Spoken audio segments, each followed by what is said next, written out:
Hello hi नमस्कार. मी Aniruddha Kulkarni. Big climax स्टुडिओच्या समृद्ध होऊया या सेगमेंटमध्ये मी तुमचे सर्वांचं स्वागत करतो. 10 एप्रिलला होणाऱ्या जागतिक होमिओपॅथी दिवसाच्या निमित्ताने आपल्या सगळ्यांना होमिओपॅथी रिलेटेड खूप माहिती असणं गरजेचं आहे, किंवा त्यातल्या ज्या गोष्टी आहेत त्या डिटेल स्वरूपात जर कळाल्या तर त्या बेस्ट होईल. हेच लक्षात घेऊन आम्ही घेऊन येत आहोत होमिओपॅथीवरचा नवीन एपिसोड. तर होमिओपॅथीबद्दल नवीन जाणून घेण्यासाठी आज आपल्या बरोबर आहेत होमिओपॅथी 21 वर्ष ज्यांनी प्रॅक्टिस करतायत ते उपासनी सर, श्रीलिंग उपासनी सर. तुमचं आमच्या या सेगमेंटमध्ये खूप खूप स्वागत. थँक्यू. आपण होमिओपॅथीबद्दल सुरुवात करताना पहिला प्रश्न मला तुम्हाला विचारावं असं वाटतं की गोड गोळ्या, होमिओपॅथी म्हटलं की माझ्या डोक्यात येतं की गोड गोळ्या खाणं. तर हा कसा, हा गैरसमजच आहे कसं काय? पहिले गोड हा शब्दच किती गोड आहे. म्हणजे होमिओपॅथी खरंच गोड गोळ्या आणि म्हणजे खरं गोड गोष्ट आहे ती. खरं. पण हा मी गैरसमज म्हणण्यापेक्षा म्हणेन की गोळ्या ज्या आहेत, गोड गोळ्या ज्या आहेत ते होमिओपॅथिक औषधं देण्याचं एक माध्यम आहे. बरं. म्हणजे आम्ही त्याला व्हेकल म्हणतो. करेक्ट. की त्याच्यामध्ये आम्ही बेसिकली औषधं आम्ही टाकतो आणि ती औषधाची एनर्जी त्याच्यामध्ये ॲब्झॉर्ब होते आणि ते व्हेकल म्हणून काम करतं. आणि ऑलरेडी जर तुम्ही विचार केला तर रुग्ण त्रासलेला असतो, बरोबर. म्हणजे त्याला त्याचे ऑलरेडी काही ना काहीतरी व्याधी चालू असतात, दुखणं किंवा जे पण काही असेल, तर तो त्याच्यामधनं जेव्हा त्याला एक जस्ट हा माझा विचार की त्याच्यामधनं तुम्ही विचार करा की त्याला परत कडू गोळ्या घ्यायला सांगताय. म्हणजे लहान मुलाचा विचार करू आपण की कडू गोळ्या घ्यायला सांगताय, तर तो डेफिनेटली म्हणेल ना की नको म्हणून. गोड गोळ्या हे अगदी चांगलं माध्यम आहे आणि इनफॅक्ट इफेक्टिव्ह सुद्धा माध्यम आहेत. पहिली गोष्ट, गोड गोळ्या ह्या फक्त गोळ्या नसून त्याच्यातले औषधं जे टाकतो ते महत्त्वाची गोष्ट आहे. आणि जर गैरसमज म्हटलं तर फक्त गोड गोळ्या म्हणजे there is nothing in it, किंवा म्हणजे त्याचा काही इफेक्ट नाही, जर असं म्हटलं तर हा गैरसमज आहे. कारण आणि हा गैरसमज उदाहरण द्यायचं म्हणजे ते पूर्वीच्या काळामध्ये जसं म्हणायचे की पृथ्वीच्या भोवती सूर्य फिरतो, बरोबर. जसा एक गैरसमज होता तसा हा गोड गैरसमज आहे. तो म्हणजे त्या पद्धतीने, कारण याच्यात बेसिक औषध टाकल्यानंतर याची एनर्जी वाढते, याचे इफेक्ट वाढतो आणि हे तुम्हाला ट्रीटमेंटसाठी म्हणून फायदा होतो याचा. अशा पद्धतीच्या गोड गोळ्या. अमेझिंग. मोस्टली होमिओपॅथी औषध म्हणजे हळूहळू त्याचा परिणाम होतो असं एक लोकांच्या मध्ये समज आहे. त्याबद्दल तुमचं काय मत आहे? आणि हा जो आहे हे जे म्हणजे जे पण लोकांची समजूत आहे याच्याविषयी हळूहळू होतो परिणाम, म्हणजे स्लो आहे. हे मी पण रोज माझ्या प्रॅक्टिसमध्ये ऐकतो. मी 24 वर्ष झाली प्रॅक्टिस करतोय आणि त्याच्यामध्ये माझ्या ऐकण्यात आहे हे की बाबा होमिओपॅथी तो स्लो काम करत आहे, it acts very slow, so that's why we know आम्ही हे घेतलं, आम्ही ॲलोपॅथिक औषधं घेतली. बरोबर. एका दृष्टीने बरोबर आहे, पण त्याचं कारण असं की आमच्याकडे येणारे जे पेशंट येतात ते मेजरली क्रॉनिक पेशंट म्हणजे जुने आजार घेऊन येतात. आणि जुन्या आजारांना जर आपण म्हटलं की जर मी एका दिवसात बरं करतो, ते शक्य नाही आहे. प्रॅक्टिकल ते पॉसिबल. ते प्रॅक्टिकली पॉसिबलच नाही, कारण तुम्ही एवढे वर्ष जर आजार घेऊन आलात तर एवढ्या वर्षाच्या आजारांमध्ये जे तुमच्या बॉडीमध्ये टिश्यूजमध्ये जे काय चेंजेस झालेले असतील, जे पण तुमचे बदलाव झालेले असतील, त्या बदलावला जर मी एका दिवसात जर ट्रीट केलं तर मग म्हणजे तो मी नाही, मग म्हणजे तो माणूस नाही, म्हणजे मग दुसराच कोणीतरी करू शकतो. म्हणजे माणूस करू नाही शकणार ती गोष्ट. पण जर ॲक्यूट कंडिशनमध्ये तुम्ही आलात, म्हणजे थोडक्यात जर आपण विचार केला डायरिया किंवा कोणाला सडनली काहीतरी इन्फेक्शन होऊन डायरिया झालं आहे, किंवा कोणाला रॅशेस आले, अर्टिकेरिया म्हणतो आम्ही त्याला, सर्दी खोकला म्हणजे ॲक्यूट इन्फेक्शन घेऊन तुम्ही सर्दी खोकला वगैरे घेऊन आलात तुम्ही, तर त्याला आम्ही एका दिवसात 2 दिवसात, इनफॅक्ट मी काही तासांमध्ये सुद्धा बरं होताना पाहिलेलं आहे. की आता औषध दिली. माझ्याकडे एक पेशंट पूर्वी यायचे, वॉर्ट होता त्यांना अनेक वर्ष, पण आता ते आपण म्हणू तो क्रॉनिक होता, पण मी त्यांना औषध दिलं आणि मला त्यांनी संध्याकाळी फोन केला आणि ते म्हणाले पडला. म्हणजे इतकं फास्ट सुद्धा मी पाहिलेलं रिझल्ट. किंवा होऊ शकते. हो, डेफिनेटली. म्हणजे किडनी स्टोन्स सुद्धा जेव्हा पेशंट येतात आमच्याकडे तेव्हा मी किडनी स्टोन्सचं पडणं हे मी एका दिवसापासून ते म्हणजे काही महिन्यापर्यंत असं मी पाहिलेलं आहे की एका दिवसात पडले की आज औषध दिलं, उद्या मला त्यांनी फोन केला, सांगितलं, माझ्याकडे स्टोन्स आणून दिलेले पेशंट. अच्छा, मग ते मोस्टली किती दिवस आजार आहे किंवा त्याची क्रिटिकॅलिटी किती आहे त्याच्यावर ते त्याच्यावरती डिपेंड करतात. अच्छा, म्हणजे हा खरंच गैरसमजच आहे. हा, म्हणजे गैरसमज आहे, कारण क्रॉनिक कंडिशनमध्ये डेफिनेटली वी कॅनॉट एक्सपेक्ट की मला आजच्या आज मला रिझल्ट द्या, म्हणजे आपण ते एक्सपेक्ट स्वतःच्या तब्येतीला न समजता जर काही समज करून घेतली असतील तर त्यापैकी हा समज एक आहे असं मला वाटतंय नक्कीच. ह्याच्या पुढे जाऊन मला असं विचारायचं की बाबा एक माझ्याकडे गोळ्याची बाटली आहे, माझ्याकडे ठेवलेली आहे आणि ती त्याच्यावरती काहीतरी लिहिलेलं त्याचं नाव, कशासाठी घेतली जाते ती वगैरे, आणि ती 6 महिन्यानंतर मी जर ती वापरत असेल तर मग आता मोस्टली ॲलोपॅथीला आपण बघतो की काहीतरी व्हॅलिडिटी डेट असते वगैरे, तर अशा होमिओपॅथीच्या औषधाला काही गोळ्यांमधले जे औषध आहेत, गोळ्यांमध्ये जेव्हा आपण टाकून देतो करेक्ट, तेव्हा त्या औषधांचं साधारण शेल्फ लाईफ जे आपण म्हणतो ती 6 महिने आपण पकडू. 6 महिन्यानंतर त्याचं एफिकसी कमी व्हायला लागते. म्हणजे अगदी साध्या भाषेत सांगायचं म्हणजे मी पेशंटला माझ्या पर्सनल, म्हणजे हे जे पण सांगतो ते मी माझे पर्सनल अनुभव सांगतोय. ओके, की पेशंटना मी सांगतो की जेव्हा तुमच्या गोळ्या जर पिवळ्या पडायला लागल्या, आता मी तुम्हाला एखाद स्पेसिफिक काही औषध SOS म्हणून देऊन ठेवलेलं आहे आणि जर त्या आता दिसलं की 4 महिने 6 महिन्यानंतर त्या पिवळ्या पडल्यात, त्या गोळ्या पांढऱ्या असतात जनरली त्या गोळ्या, त्याला साबुदाण्याच्या गोळ्या पण म्हणतात, तर जर त्या पिवळ्या पडायला लागल्या तर त्या पिवळ्या जेव्हा पडतात तेव्हा त्याची एफिकसी कमी झालेली असते. त्याच्याने काही परिणाम दुष्परिणाम होणार नाही, त्यांनी दुष्परिणाम काही होणार. म्हणजे साईड इफेक्ट हा पण एक महत्त्वाचा विषय आहे की बरोबर याच विषयावर आपण आलो की साईड इफेक्ट्स जसे ॲलोपॅथीमध्ये आपण बघतो साईड इफेक्ट्स असतात आणि त्याच्यामुळे बरेच वेगवेगळे त्रास होतात, तर होमिओपॅथीच्या औषधांनी काही साईड इफेक्ट्स होतात का? आता हा ट्रिकी प्रश्न आहे. हा म्हणजे तुम्ही जो म्हणताय तो ट्रिकी प्रश्न आहे. साईड इफेक्ट जनरली आम्ही सांगतो नाही होत आणि मेजरली नाही होत साईड इफेक्ट. कारण साईड इफेक्ट याचा अर्थ असा की जेव्हा मी एक ट्रीटमेंटसाठी म्हणून मी जेव्हा काही देतोय बरोबर, तर त्या गोष्टींनी काहीतरी वेगळंच उद्भवणं, काही वेगळ्याच इफेक्ट्स त्यांनी येणं. करेक्ट, साईड इफेक्टचा अर्थ हा असतो. बरोबर. होमिओपॅथी जेव्हा आम्ही खूप विचारपूर्वक सिलेक्ट करून औषध देतो तेव्हा ते वेगळे सिम्पटम्स देत नाहीत ते काही, पण त्याच्यासाठी डेफिनेटली माझा अभ्यास तो त्याच्यातला जास्त पाहिजे आणि माझा पेशंटचं ऑब्झर्वेशन माझं नीट पाहिजे आणि मी त्याच्यात तो डीपली जायला पाहिजे. मग तेव्हा त्याच्यानंतर तो साईड इफेक्ट त्याचा दिसत नाही आम्हाला. पण 1-2 कॉन्सेप्ट मला नक्की सांगण्याची इच्छा आहे. जे लोक विचारतात की होमिओपॅथिक ॲग्रिवेशन म्हणजे एक औषध घेतल्यानंतर आमचा त्रास वाढला, बरोबर, हा एक, पण जो त्रास एक्झिस्टिंग त्रास आहे तो आमचा त्रास वाढला, तर असं सांगतात लोक. तर तो एक भाग डेफिनेटली आहे, कारण होमिओपॅथीचं बेसिक प्रिन्सिपलच असं आहे की काट्याने काटा काढणं मराठीमध्ये, किंवा लाईक क्युअर्स लाईक साध्या इंग्लिशमध्ये म्हणतात. म्हणजे हे असे त्याचं बेसिक त्याचं प्रिन्सिपल आहे.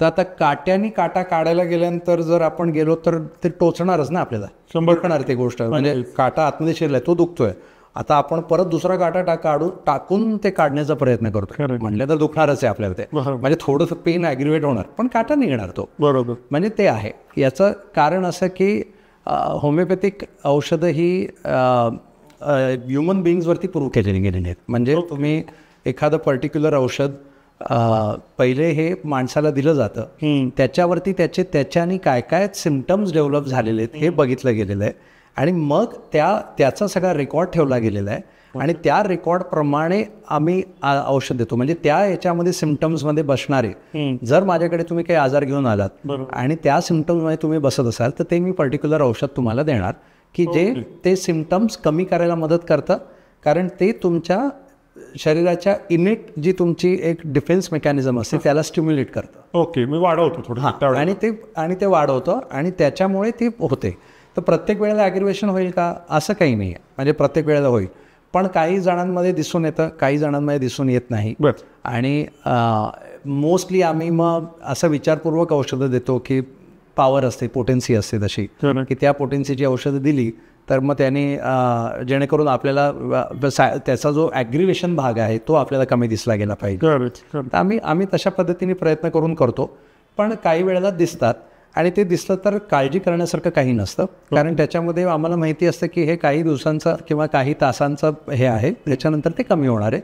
इनफॅक्ट आम्ही म्हणतो औषध लागू पडलं आहे, म्हणजे चांगली गोष्ट आहे ती. औषध लागू पडलं आहे, आता काटा निघायला मदत होईल. अच्छा, म्हणजे ते घेतल्यानंतर कंटिन्यू करायला पाहिजे. कंटिन्यू करायला पाहिजे ते. हां, तर वेल चोजन रेमेडी जर असेल तर जनरली हे अशा पद्धतीने होऊ शकतं. होमिओपॅथीचे उपचार घेताना खाण्यावर काही बंधनं असतात का मुळात? म्हणजे आपण ॲलोपॅथी घेताना असं ऐकतो की जर हे औषध घेत असाल, याच्यावर ट्रीटमेंट चालू असेल तर काही गोष्टी तुम्ही टाळा, दुधाचे पदार्थ टाळा वगैरे वगैरे. तर होमिओपॅथी घेताना काही खाण्यावर बंधनं आहेत का? त्याच्यात 2 भाग तुम्ही सांगितले आता. खरं होमिओपॅथी, फक्त जर आपण होमिओपॅथीविषयी बोललो की खाण्याचे बंधनं आहेत का, तर जनरल प्रश्न असा असतो की होमिओपॅथी घेताना मी कांदा लसूण कॉफी वगैरे टाळायची का वगैरे, एक जनरली हा प्रश्न असतो. त्याचं कारण असं की होमिओपॅथी औषधं घेताना आपण ती जिभेवरती ठेवतो. गोळ्या, छोट्या गोळ्या असतात त्या, आपण त्या चघळतो जिभेवरती, आणि जेव्हा ते चघळत असतो ते ॲक्शन सगळी इथून चालू होते त्याची. तर त्याच्यामुळे आम्ही जनरली सांगतो की गोळ्या घेतल्या किंवा गोळ्या घेण्याच्या इमिजिएट अगोदर स्ट्रॉंग वासांची पदार्थ, म्हणजे कांदा लसूण झालं किंवा कॉफी झालं किंवा अशा गोष्टी तुम्ही थोड्या टाळायच्या, कारण त्याच्याने त्याची एफिकसी कमी होऊ शकते. म्हणजे इफेक्ट होणं त्याचं थोडंसं प्रमाण कमी होऊ शकतं. होणारच नाही का असं नाही आहे, पण प्रमाण त्याचं कमी होऊ शकतं ते. तर तो एक चान्स असतो. म्हणून आम्ही जनरली सांगतो की ते तेवढंच तुम्ही त्याला गॅप ठेवा. असं नाही आहे की 100% बंद करून टाका. करेक्ट. जो माणूस 100% बंद करेल, पॉसिबली त्याला कदाचित चांगला अजून रिझल्ट मिळू शकेल, पॉसिबली. पण जर पटके बंद करण्याची गरज नसते, कारण औषध जेव्हा बरोबर असतं तेव्हा ते काम करतंच, त्यामुळे ते बंद करण्याची गरज नसते. एक 15 मिनिटं गॅप घ्यावा तेवढं एक औषध घ्यायच्या आधी आणि नंतर तेवढं करावं. कॉफी सुद्धा विचारतात, खूप जनरल प्रश्न आहे, कारण पण कॉफीच्या बाबतीत असे की कॉफी हा युनिव्हर्सल अँटीडोट सारखं काम करतं, कारण कॉफी हे तुमच्या खूप साऱ्या गोष्टींचा इफेक्ट कमी करतं. तुम्ही परफ्यूमच्या दुकानात गेलात का कधी? अगदीच. हां, तर परफ्यूम आपण विकत घेताना आपण 4 परफ्यूम जेव्हा बघतो, मला खूप आवडतात, टेस्ट म्हणून तर तेव्हा टेस्ट करत असतो ना आपण सुगंधतेचा, तेव्हा मध्ये आपल्याला कॉफी बिल देतात ते. तो भाग वेगळा झाला त्याचा, कारण तो सुगंध न्यूट्रलाइज करायला देतात ते, तो न्यूट्रलाइज करा आणि ते हे करा. पण कॉफी इज म्हणजे त्याचा आणि अँटीडोटचा खरं काही संबंध नाही, पण कॉफी ॲक्ट्स एज अँटीडोट. त्याच्यामुळे मग त्याचे ॲक्शन कमी होऊ शकते. होमिओपॅथिक मेडिसिनची ॲक्शन त्याच्याने थांबवू शकते किंवा कमी होऊ शकते. म्हणून आम्ही ते थोडंसं सांगतो की ते पण गॅप दिलं तर जास्त बेटर. इमिजिएटली घेतलं तर त्याची ॲक्शन कमी होण्याचा चान्स आहे. आणि दुसरा भाग जो तुम्ही विचारला की ॲलोपॅथिक औषधाबरोबर सांगतात की हे खाऊ नका किंवा ते खाऊ नका, त्याच्यामध्ये असं आहे की डायबिटीज झालं तर सांगणारच की साखर खाऊ नको किंवा आईस्क्रीम खाऊ नको, म्हणजे हे खूप स्वाभाविक आहे गोष्ट. पण तशा पद्धतीने आहे ते तर सगळ्याच पॅथीमध्ये, म्हणजे दिन पॅथी डझंट मॅटर, त्याच्यामुळे तो आजार मॅटर करतो. आता लिव्हर सिरोसिस झाले म्हटल्यानंतर दारू पिऊ नको हे सांगणारच, की कारण त्यांनी लिव्हर खराब होणार आहे. अमिताभ म्हणतो तसं की दारू पिण्याचे लिव्हर खराब होत आहे, तर तसं आहे. त्यामुळे ते तर सांगणारच त्याला की नको पिऊ मग. तर अशा पद्धतीने ते म्हणजे खाण्याचं आणि पॅथीचे असे हे आहेत. तर नॉट नेसेसरी की तुम्ही सगळं बंद करायला पाहिजे, पण या गोष्टी सांभाळल्या तर definitely you will see the efficacy. Great. होमिओपॅथीतल्या डूज अँड डोंट्स वरती आपण जर विचार करायचा म्हटलं तर होमिओपॅथी घेताना कुठल्या गोष्टी टाळायला हव्यात? Nothing specific. म्हणजे होमिओपॅथी घेताना तुम्हाला मी फक्त एखादं म्हणेन की म्हणजे आपला आता परफ्यूमचा विषय झाला तसा की खूप स्ट्रॉंग स्मेल्ड परफ्यूम्स किंवा कापूरचा स्मेल म्हणजे स्ट्रॉंग स्मेल ज्या गोष्टी आहेत, बरोबर, त्याला खूप जास्त एक्सपोजर, हे जर आपल्याला थोडंसं कमी करता आलं तर कारण होमिओपॅथी इज व्हेरी माइल्ड, कारण होमिओपॅथी हे खूप डायल्युटेड व्हर्जन आहे औषधाचं. ते जेव्हा पण आपण कोणतं औषध बनवतो होमिओपॅथी, तर त्याला खूप त्याची जेव्हा पॉवर आपल्याला बनवायची असते तेव्हा ते डायल्यूट करत जातो आपण, तर त्यामुळे खूप डायल्युटेड आहे. तर त्याला स्ट्रॉंग स्मेलनी त्याचा इफेक्ट कमी होऊ शकतो. पण असं काही खूप गोष्टी काही टाळाव्यात असं काही नाही आहे. In fact that according to me homeopathy is the easiest way, easiest medicine to take. कुठेही कॅरी करा, खिशात ठेवा. माझ्या आत्ता पण खिशात एक बाटली आहे, तर कुठे कॅरी करा, घ्या, पटकन गोळ्या घ्या, जिभेवरती ठेवा, सगळा पुरे झालं. 5-10 मिनिटाचा फरक ठेवा, काम झालं. खरं. याच्यामध्ये एखादं औषध मला जर काही त्रास होत असेल तर एखादं औषध मला माहिती आहे की या आजारावर होमिओपॅथीमधलं हे औषध लागू पडतं, तर ते मी डॉक्टरांच्या सल्ल्यानुसार नाही घेतलं तरी चालतं का? हा खूप म्हणजे अगदी छान प्रश्न विचारला ना. हा अगदी हायलाईट व्हायला पाहिजे, कारण सेल्फ मेडिकेशन हे खूप कॉमन गोष्ट आहे. ओके. पण सगळ्या पॅथीमध्ये आणि नॉट ओनली इन होमिओपॅथी, सगळ्याच पॅथीजमध्ये हे सेल्फ मेडिकेशन आहे. त्यामुळे हा विषय सगळ्यांचा आहे, हा फक्त होमिओपॅथी किंवा आयुर्वेदिक किंवा ॲलोपॅथीचा नाही आहे. सेल्फ मेडिकेशनसाठी आम्ही जेव्हा डॉक्टर म्हणजे आम्ही शिकत असतो मेडिकल, आम्ही जेव्हा शिकत असतो तेव्हा आम्ही ह्युमन बॉडी शिकतो. बरोबर. तर तुमची फिजिओलॉजी, पॅथॉलॉजी, कंडिशन तुमच्या कशा डेव्हलप होऊ शकतात, काय काय घडू शकतं, बरोबर, आणि त्याच्यातनं येणारे तुमचे साईन सिम्पटम्स काय काय होऊ शकतात, त्याच्या बरोबरीने येणारे साईन सिम्पटम्स काय होऊ शकतात, हे असे खूप गोष्टी आम्ही अभ्यास करत असतो आणि आम्हाला अंदाज असतो त्या गोष्टीचा. मगाशी तुम्ही म्हटलात की काट्याने काटा काढतो अशा पद्धतीचं ट्रीटमेंट ही होमिओपॅथीमध्ये होत असते, म्हणजे नक्की काय होतं? याच्यासाठी एक शॉर्टमध्ये मी सांगेन की आमचे जे फाउंडर डॉक्टर सॅम्युअल हॅनिमन, ज्यांनी होमिओपॅथीचा त्यांच्यामुळे जन्म झाला, ते स्वतः होते मेडिकल म्हणजे फिजिशियन होते ते प्रॉपर. ओके. म्हणजे 18th सेंचुरीतले ते. तर ते त्यांना त्यावेळची प्रॅक्टिस त्यांना आवडत नव्हती, कारण त्यावेळी थोडं ब्लड लिटिंग आणि लिचिंग आणि असं सगळं ती प्रॅक्टिस होती, त्यांना ती आवडत नव्हती. म्हणून त्यांनी, आणि ते खूप चांगले म्हणजे त्यांना 9 भाषा माहिती होत्या, जर्मनीचे होते, त्यांना 9 भाषा माहिती होत्या युरोपियन. तर ते बरेच पुस्तकं वाचायचे आणि पुस्तकं ट्रान्सलेट करायचे. तर त्यांनी मग ते सोडलं, त्यांची प्रॅक्टिस सोडली आणि त्यांनी हे काम चालू केलं की ते ट्रान्सलेट करायचे, आणि त्यांचं कारण पोट भरण्यासाठी म्हणून त्यांनी ती गोष्टी चालू केल्या. तर ते करत असताना त्यांना असं दिसलं की एका पर्टिक्युलर पुस्तकामध्ये त्यांना दिसलं की सिंकोना बार्क, म्हणजे सिंकोना नावाच्या एका झाडाचं बार्क म्हणजे खोड, त्याच्या सालापासून म्हणजे थोडक्यात जो ज्यूस बनतो त्यांनी मलेरिया ट्रीट होतो, असं त्यांनी ते वाचनात आलं. आणि त्याचं कारण, सायन्सचं डोकं, त्यामुळे त्यांचं कारण त्याच्यामध्ये मेन्शन्ड होतं की कारण ते खूप कडवट असतात आणि ॲस्ट्रिंजंट असतं, म्हणजे कडवट असतं चवीला, म्हणून त्यांनी मलेरिया बरा होतो असं त्यांच्या वाचनात आलं. आणि ते आल्यानंतर मग त्यांना प्रश्न पडला, ते म्हणाले असे तर बऱ्याच गोष्टी त्या चवीच्या असतात, मग असं का, म्हणजे यांनी का व्हायला पाहिजे. म्हणून त्यांनी तो ज्यूस पिऊन बघितला, आणि तो पिऊन बघितल्यानंतर त्यांना मलेरियाचे सिम्पटम्स डेव्हलप झाले त्यांना. आणि ते डेव्हलप झाले आणि कमी प्रमाणात डेव्हलप झाले, म्हणजे टिपिकल मलेरिया नाही पण कमी प्रमाणात डेव्हलप झाले. परत ते थोड्या वेळात गेले ते, किंवा 1-2 दिवसात गेले असतील. सो त्यांनी ते ट्राय केलं आणि मग त्यांना लक्षात आलं की अरे, म्हणजे ह्या गोष्टींनी हे सिम्पटम्स प्रोड्यूस होतात आहेत. मग त्यांच्या डोक्यात वीज पेटली की अरे, पॉसिबली असं असेल की ज्या गोष्टींनी जे सिम्पटम्स प्रोड्यूस होतात तेच जर आपण डायल्यूट करून दिलं, बरोबर, जर त्याला आपण डायल्यूट करत गेलो, कारण आपण जर रॉ जर दिलं तर त्याने ते सिम्पटम्स प्रोड्यूस होतात आहेत, ते जर डायल्यूट करून दिलं तर त्याच्यावरती ती ॲक्शन चांगली होऊ शकेल आणि त्याच कंडिशनवरती होऊ शकेल. म्हणून त्यांनी मग त्याला डायल्यूट केलं, आणि डायल्यूट करून म्हणजे जी पोटेंटाईज वगैरे जी आमच्याकडची मेथड आहे, त्यांनी ते ट्रायच्युरेशन, प्रोटेंटायझेशन, तर त्या मेथडने त्यांनी ते तयार केलं औषध. आणि त्या मेथडनी त्यांनी घेऊन बघितल्यानंतर त्यांना कळलं की अरे, हे मलेरियावरती ट्रीट होऊ शकतं, आणि ते मलेरियाचे सिम्पटम्स या औषधाने ट्रीट होऊ शकतात. म्हणून काट्याने काटा काढणं का, कारण तुम्ही जे गोष्ट म्हणजे जे सिम्पटम्स प्रोड्यूस करू शकतात त्याला डायल्यूट करून जर तुम्ही ते दिलं तर त्यांनी तुम्हाला कारण ऑब्व्हियसली तोच भाग आहे, तेच औषध आहे त्याच्यामध्ये, म्हणजे ते प्रॉडक्ट आहे त्याच्यामध्ये, तर म्हटल्यानंतर तुम्हाला त्याचे सिम्पटम्स काही ना काहीतरी बारीक प्रमाणात डेव्हलप होणार असले पाहिजे. तर बारीक प्रमाणात जर ते डेव्हलप झाले तर शरीर ऑब्व्हियसली स्टिम्युलेट होणार, रिॲक्ट करणार त्याच्यावरती. ऑलरेडी तुम्हाला मलेरिया आहे आणि त्याच्यात तुम्ही बारीक प्रमाणात जर ते तुम्ही ऍड केलं तर शरीराला स्टिम्युलेशन मिळतं. मग शरीराच्या डिफेन्स मेकॅनिझमला कुठेतरी ती बत्ती त्याची हे होते, अरे काहीतरी आहे, आपल्याला काहीतरी करायला पाहिजे, आणि ते starts reacting against that condition. म्हणून काट्याने काटा निघतो. अच्छा, इंटरेस्टिंग आहे. होमिओपॅथीच्या क्षेत्रात नवीन काय संशोधन सुरू आहे जेणेकरून येणाऱ्या नवीन पिढीला त्याचा फायदा होईल? आता संशोधन सगळ्याच एरियांमध्ये चालू आहेत, होमिओपॅथीमध्ये पण चालले आहेत, ज्याच्यात एव्हिडन्स बेस्ड मेडिसिन म्हणतात की तुम्हाला प्रत्येक पेशंटचे बिफोर आफ्टर एव्हिडन्स घेऊन त्या पद्धतीनेचा एक स्टडी केला जातो आणि त्याचं सगळे प्रेझेंटेशन केले जातात.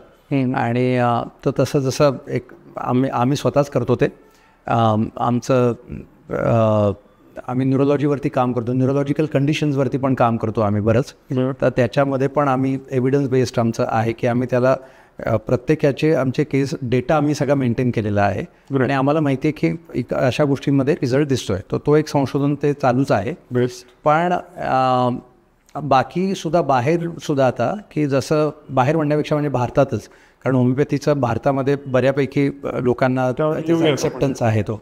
तर IITच्या काही लोकांनी मागे होमिओपॅथीवरती स्टडी केला आणि त्यांनी हे सांगितलं की काही नॅनो टेक्नॉलॉजी म्हणजे homeopathy is based on nano technology, म्हणजे त्याच्यावरती बेस्ड आहे. तर ते नॅनो पार्टिकल्स आणि नॅनो टेक्नॉलॉजी. तर त्याच्यानंतर सुद्धा म्हणजे त्याच्यावरती सुद्धा काही संशोधनं आणि काही हे आता प्रोसेस चालू झालेली आहे ती, कारण तो विचार आता बदलायला लागलेत की म्हणजे आपण काही त्या एरियातनं काही विचार करू शकतो का. म्हणजे थोडक्यात उदाहरण देईन तुम्हाला की जसं होमिओपॅथीची म्हणजे एफिकसीचा वरती जेव्हा प्रश्न येतो की तेव्हा, आणि म्हणून आम्ही नॅनो टेक्नॉलॉजीविषयी बोलतोय मी, की एफिकसीचा जेव्हा प्रश्न येतो तेव्हा एक जनरल हे असतं की होमिओपॅथिक औषधांमध्ये कॉन्टेंट सापडत नाही, कारण आम्ही खूप डायल्यूट केलेलं असतं. त्यामुळे जो मेन औषधाचा जे कॉन्टेंट असतो तर त्याचं काही हे सापडत नाही, त्याच्यात मॉलिक्यूल सापडत नाही असं म्हटलं जातं. पण तरी औषध काय काम करतं म्हणजे काय औषध म्हणजे नुसतं प्लेसिबो आहे असं एक त्याला समज आहे तो. पण त्याला थोडंसं रिलेट करण्यासाठी म्हणून मी एक मुद्दा नक्की मांडीन. 100% तो त्याच्याशी हे नाही होणार पण तरी सांगेन. आता आपल्याला माहिती आहे की युरॅनियम चे जे मॉलिक्युल्स वापरून ॲटम बॉम्ब तयार केले जातात, बरोबर.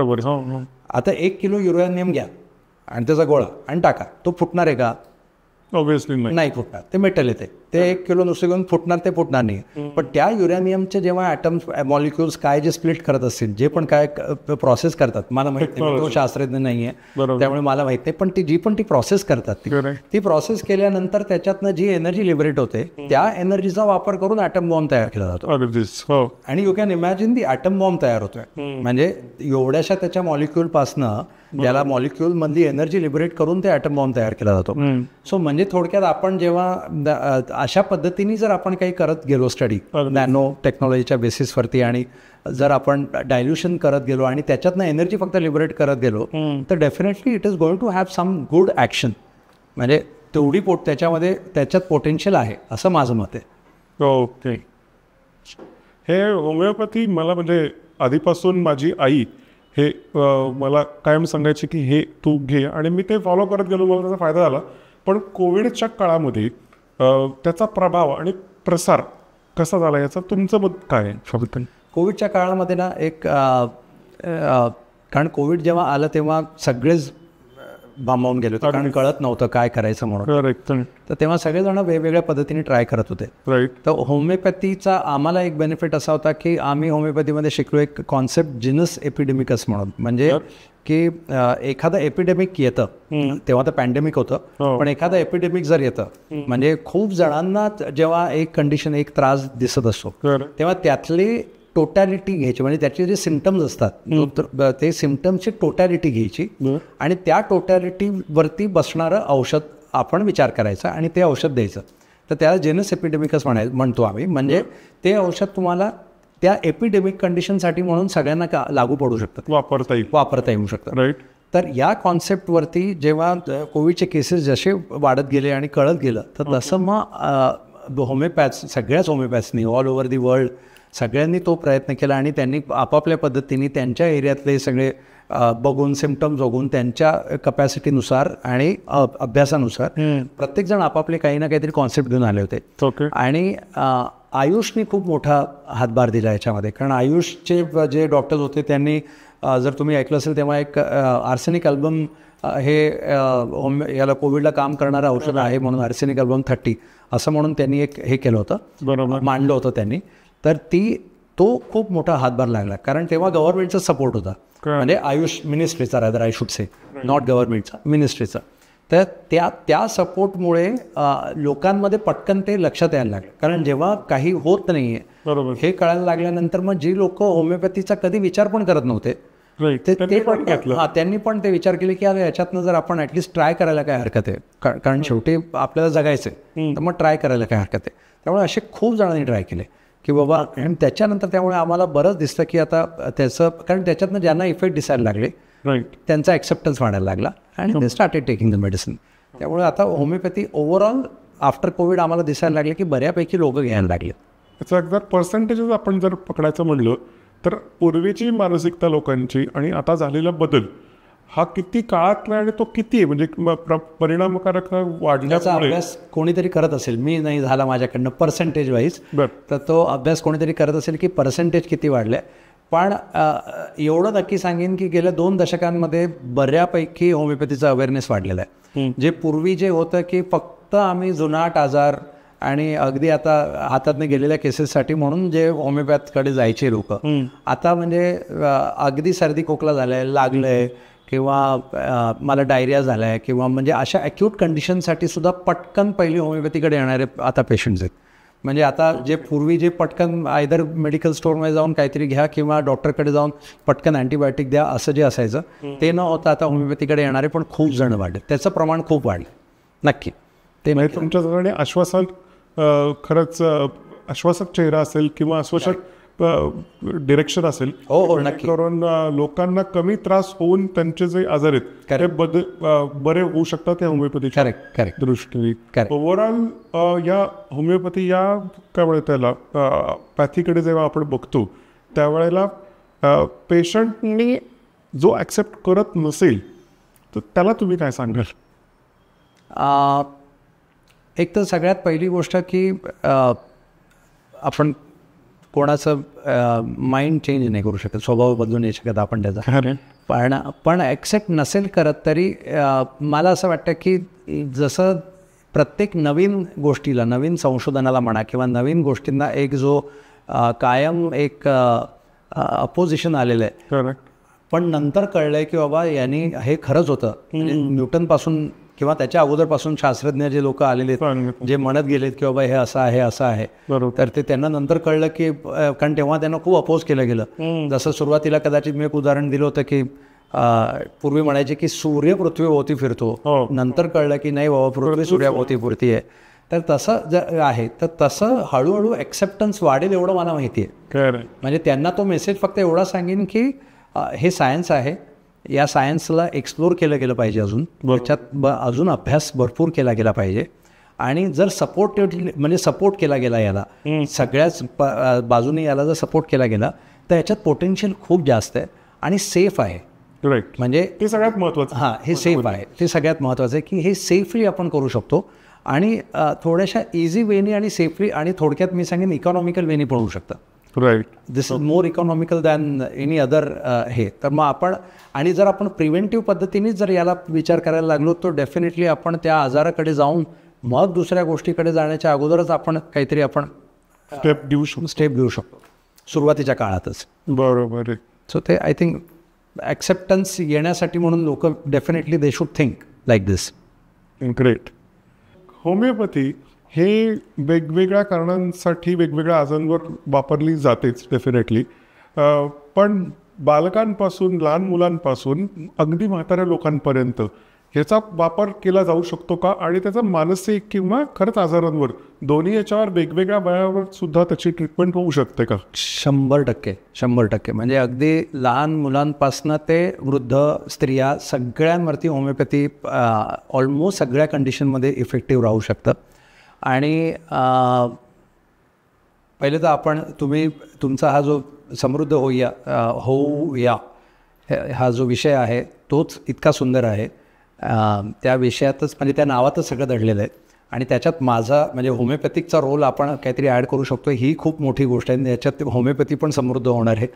तर होमिओपॅथी जसं आपण मगाशी बोललो आहे तसं की एक इन जनरल तुमचे हेल्दी ठेवणं, तुमची इम्युनिटी वाढवणं, तुम्हाला हेल्दी ठेवणं, याच्यासाठी होमिओपॅथी खूप मोठं रोल प्ले करतं, जे लहान मुलांपासून ते वृद्धांपर्यंत सगळ्यांसाठी तो कामाला येऊ शकते ती गोष्ट. आणि जर आपण हेल्दी असलो, जर आपण मनाने पण छान असलो, जे होमिओपॅथी त्याच्यातसुद्धा हेल्प करू शकतो. म्हणजे मानसिकता पण आपली जर चांगली असली आणि शांत असलो आपण, तर या सगळ्याचा परिणाम रादर मी म्हणून या सगळ्याचा इफेक्ट म्हणजे समृद्ध. खरं. म्हणजे आपण हे जर सगळं करू शकलो तर मग आपण सगळेच सण समृद्ध होणार. अगदीच. त्यामुळे अगदीच होमिओपॅथी तुमच्या विषयाला खूपच साधर्म्य असणारा भाग आहे. आणि जो प्रत्येक माणूस आयुष्यात अचीव करायला बघत असतो, कुठल्याही प्रत्येक सर्वांगाने समृद्ध व्हायचा प्रयत्न करत असतो, त्याच्यात होमिओपॅथी हा छोटासा रोल प्ले करू शकेल आणि खूप छानपणे करू शकेल. आणि आपण बोललो तसं हेल्दी लाईफस्टाईल, छान जेवण खाण, मग त्याच्यानंतर झोप वेळेवरती, सगळं व्यवस्थित आहार, हे सगळ्या जर गोष्टी केल्या, योग म्हणजे योगासनं करणं, एक्सरसाइज करणं, हे जर सगळं व्यवस्थित जर केलं तर तसेही समृद्ध होऊ आपण. अगदीच छान वाटलं तुमच्याबरोबर बोलून. ज्या पद्धतीने तुम्ही होमिओपॅथीच्या वेगवेगळ्या छोट्या छोट्या गोष्टींबद्दल माहिती सांगितली, काही मिथ्स असतील, डूज अँड डोंट्स म्हणूयात आपण त्यातले, ते सांगितले, तर त्याच्यामुळे बघणाऱ्या सगळ्या प्रेक्षकांना ते खूप इझी पद्धतीने ते समजून गेले. त्याच्यामुळे त्याबद्दल थँक्यू सो मच. थँक्यू. तुम्ही आज वेळात वेळ काढून आमच्या या छोट्याशा सेगमेंटला समृद्ध होऊया याला तुम्ही वेळात वेळ काढून आलात आणि तुम्ही अगदी सोप्या पद्धतीने सांगितलं, त्याबद्दल खूप खूप थँक्यू. येस प्रेक्षको, होमिओपॅथी आणि होमिओपॅथीमधले बरेच छोटे छोटे गोष्ट घेऊन आज आपण उपासनी सरांकडून जी इन्फॉर्मेशन कलेक्ट केली ती आपल्या आयुष्यात इम्प्लिमेंट करूयात आणि खरंच समृद्ध होऊया या आमच्या छोट्याशा सेगमेंटला भरपूर लाईक करा. बिग क्लायमॅक्स या आमच्या स्टुडिओला लाईक सबस्क्राईब करायला विसरू नका. आम्ही लवकरच नवीन एपिसोड तुमच्यासाठी घेऊन येतोय. तोपर्यंत बघत राहा बिग क्लायमॅक्स. थँक्यू.